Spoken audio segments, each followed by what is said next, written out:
You are stepping into a cloudscape where the title Azure Architect is no longer about knowing services. It is about shaping outcomes. You are expected to create platforms that are secure by default, resilient under pressure, cost-aware by design, and governable at scale. The reason this roadmap matters is simple. The modern enterprise does not fail because it picked the wrong service. It fails because identity was bolted on later. Networks grew without guardrails. Logging was inconsistent. And costs drifted without ownership. As an Azure architect, you become the person who prevents those failures by turning strategy into architecture and architecture into repeatable delivery. As you go through this lecture, you will build a clear mental model of what you are responsible for, what skills you must develop, and what deliverables prove your impact. You will also learn how to speak the language of leaders while still meeting the needs of engineers who must implement your decisions. Your job is to create clarity. When priorities conflict, you design a path forward that balances security, reliability, performance, and cost. You translate business goals into technical choices that can survive audits, incidents, and organizational change. You do not just design a solution, you design the conditions for sustainable operations. In practical terms, you are accountable for three big things. First, you define the target architecture and the standards that guide teams. Second, you create the guardrails that prevent chaos, such as governance, identity controls, and network boundaries. Third, you ensure the operating model works, meaning that monitoring, incident response, change management, and cost accountability are built into the architecture from day one. An Azure architect is also a decision leader. You do not need to build everything yourself, but you must be able to justify design decisions with a clear rationale. When a leader asks, "Why are we doing it this way?" you must answer in a way that is understandable, defensible, and aligned to risk and business value. In most organizations, you do not directly own every platform team, application team, or security team. Yet you are expected to influence all of them. This is why your most valuable skill is not technical depth alone. It is the ability to align stakeholders and make architecture decisions stick. You work across leadership, security, networking, platform engineering, and application delivery. You often act as the bridge between a leader who wants speed and a security team that wants safety. Your role is to avoid turning that into a battle. You create an architecture approach that enables safe speed, policies that reduce risk without blocking delivery, patterns that teams can copy without reinventing, and shared services that reduce duplication. When you do this well, you reduce debates and increase momentum. People stop arguing about fundamentals every week because you have provided a stable, well-communicated architecture baseline. You do not need to know everything. You need to know what matters most and how it connects. Think of your skills as a stack that starts with foundations and moves toward leadership impact. At the foundation, you need strong cloud fundamentals, how compute, storage, networking, and identity behave in Azure, not as a list of services, but as architectural building blocks. You need to understand how design choices affect risk, reliability, and cost over time.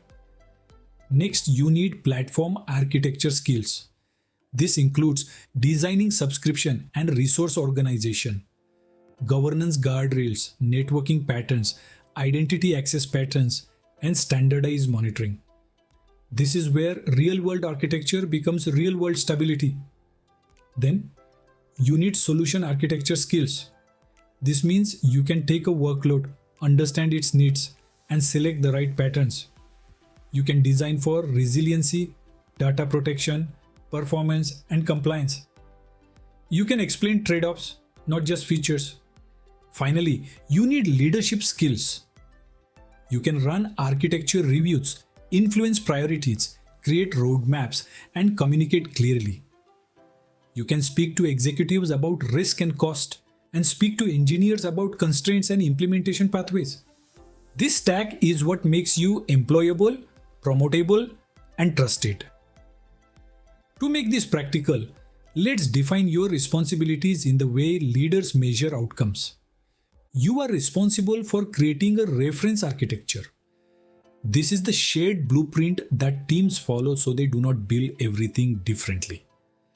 It is the difference between an enterprise platform and a collection of unrelated projects. You are responsible for establishing guardrails.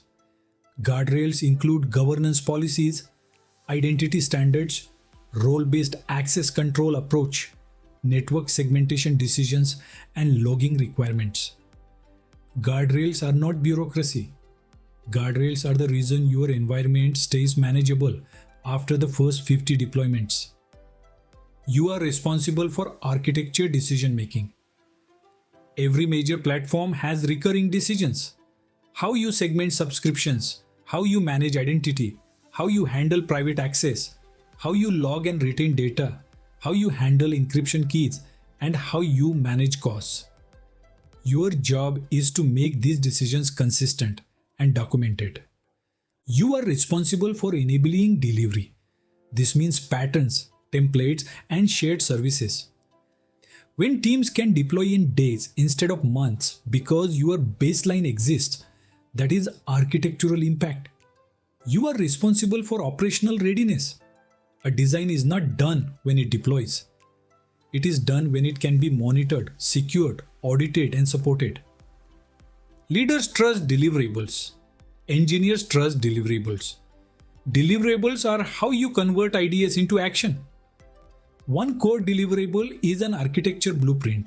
This includes identity architecture, network architecture, security architecture, and operations architecture. It explains how things fit together and why. Another deliverable is a landing zone design. This includes how you organize management groups, subscriptions, resource groups, and governance. It defines how teams will consume the platform. A third deliverable is a role-based access control model.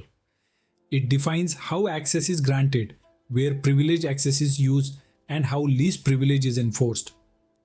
It also defines how operations teams, developers, and security teams interact with the environment safely. A fourth deliverable is a logging and monitoring strategy. It defines what gets logged, where logs go, how long they are retained, and how alerts are created and owned. A fifth deliverable is a network segmentation and private access design. This includes address space strategy, routing approach, name resolution design, and how you protect administrative access. A sixth deliverable is a cost governance model. This includes tagging standards, budgets, reporting, ownership, and the cost decisions that prevent waste. And finally, you deliver decision records and review checklist. These look simple, but they are powerful. They reduce confusion, improve auditability, and help teams move faster with fewer surprises. When you have these deliverables, you are no longer helping with cloud. You are architecting an enterprise platform. Now let's turn this into a roadmap you can follow so you know what to focus on and in what order. First, master the platform foundation. You start with identity and access design because everything depends on it. Then you move to network architecture because connectivity mistakes are expensive to fix later. Then you define governance because standards must exist before sprawl begins. Then you design logging and monitoring because you cannot protect or operate what you cannot see. Second, build your reference patterns. You create repeatable patterns for common workload types, internal business applications, internet-facing applications, data platforms, and integration services. You are not building them hands-on in this course, but you are learning how to design them in a repeatable and governable way. Third, strengthen resiliency and operational readiness. You focus on high availability, disaster recovery planning, backup strategy, and incident response readiness. This is where architecture becomes trustworthy. Fourth, embed cost accountability. You define how cost is owned, tracked, and optimized. You align this with leaders because cost is always a leadership concern, and architects who ignore cost lose trust quickly. Finally, create the architecture operating model. You define how architecture decisions are reviewed, how exceptions are handled, how standards evolve, and how the organization stays aligned. This roadmap is not just a learning plan.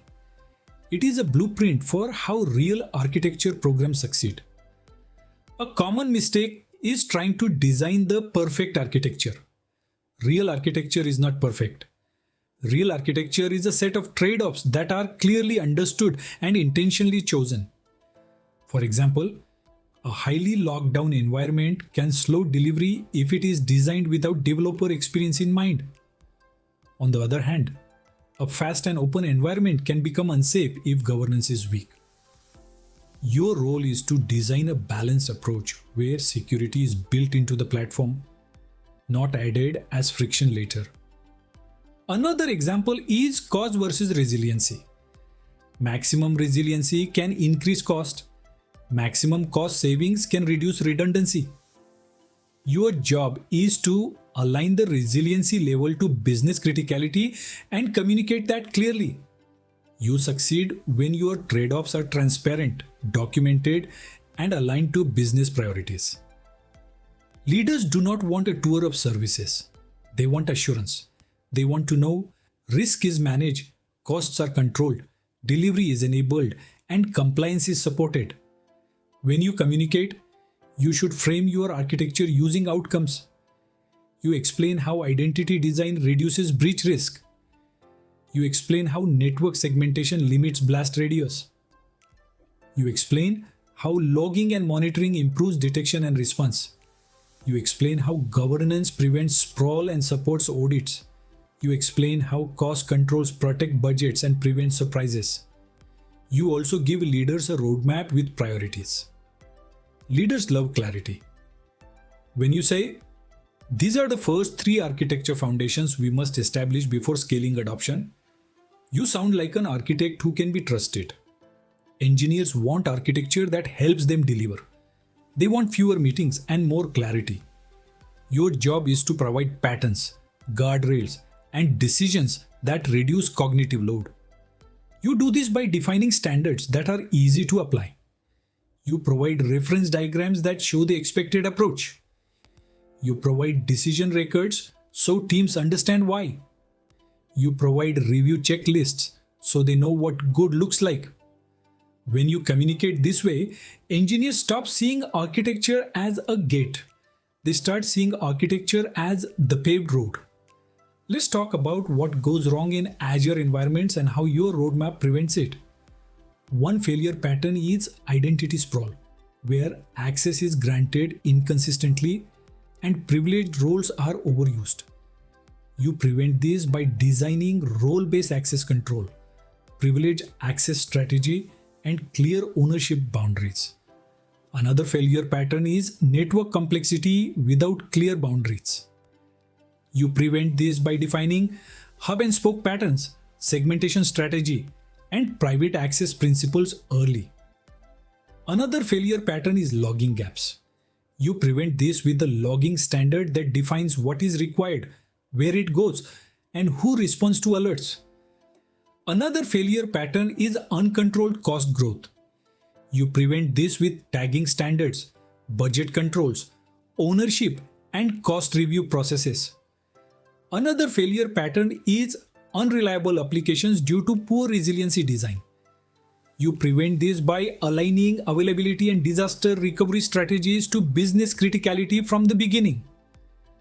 If you can prevent these 5 patterns, you will be seen as a high-impact Azure architect. Even before you design complex systems, you can start producing architect-level deliverables. You can create a one-page architecture vision for your organization's Azure platform. You can draft a reference diagram that shows identity, network, security, and operations. You can define the first version of subscription strategy and governance principles. You can outline a logging and monitoring standard. You can create a simple architecture review checklist. These deliverables build credibility fast because they create alignment and accelerate delivery. Let's now discuss the key takeaways for what you learned so far so you can carry a clear roadmap into the next lecture. You are not an Azure architect because you know services. You are an Azure architect because you design outcomes that are secure, resilient, cost-aware, and governable.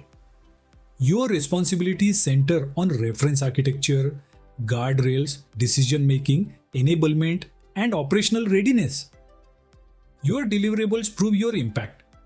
Landing zone design, identity and access model, network and private access architecture, logging and monitoring strategy, governance baseline, cost model, and decision records.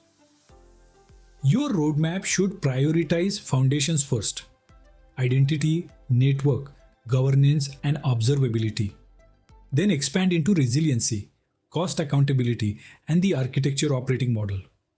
And most importantly, your success depends on communication. Leaders need outcomes and assurance. Engineers need patterns and clarity. If you want to become the Azure architect who is trusted by leaders and loved by engineering teams, stay with this playlist and watch every lecture in order, because each one builds on the foundations you learned today. Subscribe to the channel so you do not miss the next videos like this lecture so it reaches more learners, and add a comment sharing what you are currently designing in Azure or what you want to architect next.